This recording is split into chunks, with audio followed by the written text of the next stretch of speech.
നമുക്കറിയാം PR ആണ് വിജയിച്ചതെന്ന് നമുക്ക് നന്നായിട്ട് അറിയാം. കാരണം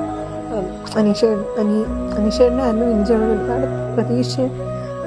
നമ്മൾ മാക്സിമം എൻ്റെ ഫ്രണ്ട്സിനായാലും നമ്മളെ വീട്ടുകാർക്കൊക്കെ ആയാലും ആദ്യം പുള്ളി നമുക്ക് ഇഷ്ടമല്ലായിരുന്നു. പക്ഷെ പിന്നെ ആയപ്പോൾ സത്യം പറഞ്ഞാൽ അവിടെ ജെന്യുവനായിട്ട് നിന്നത് പുള്ളി മാത്രമാണ്. പക്ഷേ ഈ വീഡിയോ പുള്ളി ഒന്ന് കാണിക്കണം. കാരണം PR വഴി അല്ലാതെ പുള്ളിയാണ് ജയിച്ചത്. അത് ആ പരിപാടി കാണുമ്പോൾ ലാലേട്ടനായാലും പറയുമ്പോൾ നമുക്ക് നന്നായിട്ട് അറിയാം. കാരണം ലാലേട്ടൻ്റെ ഒരു എക്സൈറ്റ്മെൻറ്റ് അവിടെ ഇല്ല.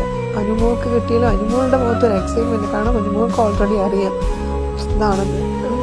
എനിക്ക് പക്ഷേ ഞാൻ പിന്നീട് കുറേ നേരം കഴിഞ്ഞ് ഇൻസ്റ്റാഗ്രാമൊക്കെ നോക്കുമ്പോൾ മനസ്സിലായി അനുമോളാണ് എന്നുള്ള പ്രഡിക്ഷൻ അങ്ങനെ മനസ്സിലായിരുന്നു. പക്ഷെ അപ്പോഴും ഞാൻ എപ്പോഴും ഒരു പ്രതീക്ഷ ഉണ്ടായിരുന്നു